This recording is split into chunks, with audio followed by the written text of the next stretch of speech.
വിശുദ്ധ മത്തായി എഴുതിയ സുവിശേഷം 10-ാം അധ്യായം 1 മുതൽ 15 വരെയുള്ള വാക്യങ്ങളുടെ വിശകലനം. Mission Sunday. ദൈവരാജ്യം പ്രഘോഷിക്കാനാണ് യേശു ഈ ലോകത്തിലേക്ക് അയക്കപ്പെട്ടത്. അതേ ദൗത്യം അവൻ തന്റെ ശിഷ്യരെയും ഭരമേൽപ്പിച്ചു. തന്റെ ശിഷ്യന്മാരെ വിളിച്ച് അശുദ്ധാത്മാക്കളെ ബഹിഷ്കരിക്കാനും എല്ലാ രോഗങ്ങളും വ്യാധികളും സുഖപ്പെടുത്താനും അവർക്ക് അധികാരം നൽകി. പോകുമ്പോൾ സ്വർഗരാജ്യം സമീപിച്ചിരിക്കുന്നു എന്ന് പ്രസംഗിക്കുവിൻ. സുവിശേഷ പ്രഘോഷണത്തിന് സ്വന്തം കഴിവിലും പ്രാപ്തിയിലും സമ്പത്തിലുമല്ല ആശ്രയിക്കേണ്ടത്, ദൈവത്തിൽ മാത്രം ആശ്രയം വയ്ക്കണമെന്ന് ദ്യോതിപ്പിക്കുമാറ് അവൻ അനുശാസിച്ചു. അരപ്പട്ടയിൽ സ്വർണമോ വെള്ളിയോ ചെമ്പോ വേണ്ട. സഞ്ചിയും ഒന്നിലധികം ഉടുപ്പും വടിയും ചെരുപ്പോ വേണ്ട. വിഭാഗതിയല്ല, ദൈവത്തിന്റെ സമാധാനം ആശംസിക്കുന്നതാണ് സുവിശേഷ പ്രഘോഷണം. നിങ്ങൾ പോയി പിതാവിന്റെയും പുത്രന്റെയും പരിശുദ്ധാത്മാവിന്റെയും നാമത്തിൽ അവർക്ക് ജ്ഞാനസ്നാനം നൽകുവിൻ. ഞാൻ നിങ്ങളോട് കൽപ്പിച്ചവയെല്ലാം അനുസരിക്കാൻ അവരെ പഠിപ്പിക്കുവിൻ. യുഗാന്തം വരെ എന്നും ഞാൻ നിങ്ങളോട് കൂടെ ഉണ്ടായിരിക്കും. മത്തായി 28:19-20. യേശു നേരിട്ട് നൽകിയ ഒരു കൽപ്പന ആയതിനാൽ സഭയ്ക്ക് സ്വഭാവത്താലെ മിഷൻ ദൗത്യമാണുള്ളത്. എന്ന് വെച്ചാൽ യേശുവിനെ അറിഞ്ഞവർ അത് പറയുടെ കീഴിൽ കൂടി വയ്ക്കുകയല്ല വേണ്ടത്, പുരമുകളിൽ നിന്ന് പ്രഘോഷിക്കുകയാണ് വേണ്ടത്. മത്തായി 5:15. ഈ ദൗത്യം എല്ലാ ക്രിസ്ത്യാനികൾക്കും ഉള്ളതാണ്. മിഷന് വേണ്ടി ഓപ്റ്റ് ചെയ്തിട്ടുള്ള സന്യസ്തർക്കും പ്രേക്ഷിതർക്കും മാത്രമുള്ള ദൗത്യമാണെന്ന് നമ്മുടെ പൊതുവെയുള്ള ധാരണ. യേശുവിലുള്ള വിശ്വാസം സുവിശേഷ പ്രഘോഷണവുമായി അഭേദ്യമായി ബന്ധപ്പെട്ട് കിടക്കുന്നു. ദൈവത്തിൽ നിന്ന് ഇറങ്ങി വന്ന യേശു തന്നെയാണ് ഈ ആഹ്വാനം നമുക്ക് നൽകിയിരിക്കുന്നത്.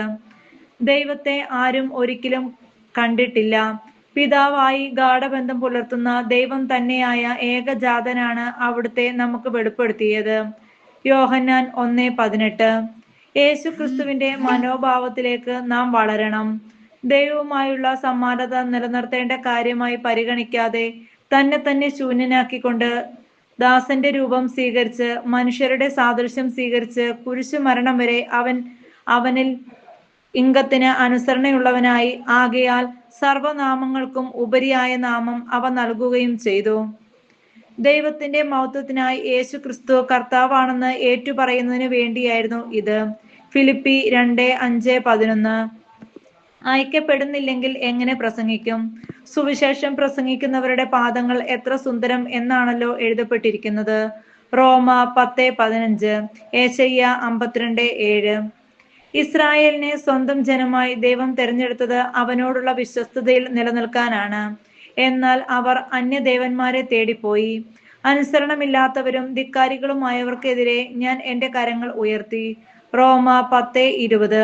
ഏശയ്യ 65:1-2. നമ്മുടെ മിഷൻ പ്രവർത്തന ശൈലി എങ്ങനെയുള്ളതാണ്? കാലിത്തൊഴുത്തിൽ പിറക്കുകയും കുരിശിൽ 3 ആണികളിൽ തൂക്കപ്പെടുകയും ആരാന്റെ കല്ലറയിൽ സംസ്കരിക്കപ്പെടുകയും ചെയ്തവനെ പ്രഘോഷിക്കാൻ എന്തെല്ലാം മുൻകരുതലുകളും ആധുനിക സങ്കേതങ്ങളുമാണ് നാം ഒരുക്കുന്നത്.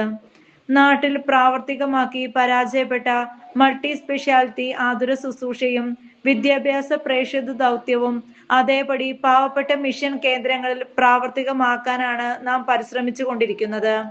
ഭൗതികമായ ഏറെ മാറ്റങ്ങളും വളർച്ചയും നമ്മുടെ സേവനത്തിലൂടെ സമൂഹത്തിന് ലഭിച്ചിട്ടുണ്ട്. പക്ഷേ ആരും അത് ഓർക്കുന്നില്ല. ആരെയും നമുക്ക് ആകർഷിക്കാൻ കഴിയുന്നില്ല. പാല് കൊടുത്ത് വളർത്തിയവർ സമയം വരുമ്പോൾ തിരിച്ചു കൊത്തുന്നു. ആനുകൂല്യങ്ങൾ സ്വീകരിച്ചവർ തന്നെ സംഘടിതമായി നമ്മെ ആക്രമിക്കുന്നു. നമ്മുടെ സ്ഥാപനങ്ങളും ദേവാലയങ്ങളും തകർക്കുന്നു. ഇത്രയൊക്കെ ചെയ്തിട്ടും മറ്റാരോടുമില്ലാത്ത ശത്രുത ലോകമെങ്ങും, ഭാരതം മുഴുവനും, ഇപ്പോൾ കേരളത്തിലും അത് വളർന്നു വികസിക്കുകയാണ്.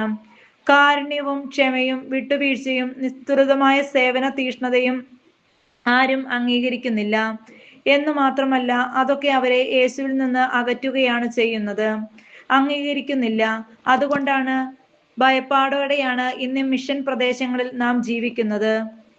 ചുറ്റുപാടുമുള്ളവരുടെ മിതത്വത്തിന്റെയും ലാളിത്യത്തിന്റെയും തലത്തിലേക്ക് താഴാൻ കഴിയാതെ ഉന്നത ശ്രേണിയിലുള്ളവരുടെ പക്ഷം ചേരുകയും ഇതൊക്കെയാണ് കാലാനുസൃതമായ സുവിശേഷ ശൈലിയാകേണ്ടതെന്ന് തെറ്റിദ്ധരിക്കുകയും വിശ്വസിക്കുകയും ചെയ്തതാണോ നമ്മുടെ മിഷൻ പ്രവർത്തന പരാജയം? ദൈവത്തെക്കാൾ സമ്പത്തിനെ നാം ആശ്രയിക്കുന്നു. ലോകത്തിലായിരിക്കുമ്പോൾ ഒരു സാധാരണക്കാരന് ലഭിക്കേണ്ട ആനുകൂല്യങ്ങൾ പോലും യേശു ആഗ്രഹിച്ചില്ല. ദരിദ്രരായ മാതാപിതാക്കൾ, പിറന്നു വീഴാൻ കാലിത്തൊഴുത്ത്, തല ചായ്ക്കാൻ ഇടമില്ല, ഭക്ഷണം പോലും പലപ്പോഴും മറ്റുള്ളവരുടെ ദാനം. ദൈവപുത്രന് ലഭിക്കേണ്ടതായ യാതൊരു പരിഗണനയും ലഭിച്ചില്ല. പക്ഷേ അവൻ ദൈവത്തിന്റെ ഇഷ്ടത്തിന് സ്വയം വിട്ടുകൊടുത്തു. നിങ്ങൾ ആദ്യം ദൈവത്തിന്റെ രാജ്യവും നീതിയും അന്വേഷിക്കുക, അതോടൊപ്പം ബാക്കിയുള്ളവയൊക്കെ കൂട്ടിച്ചേർക്കപ്പെടും.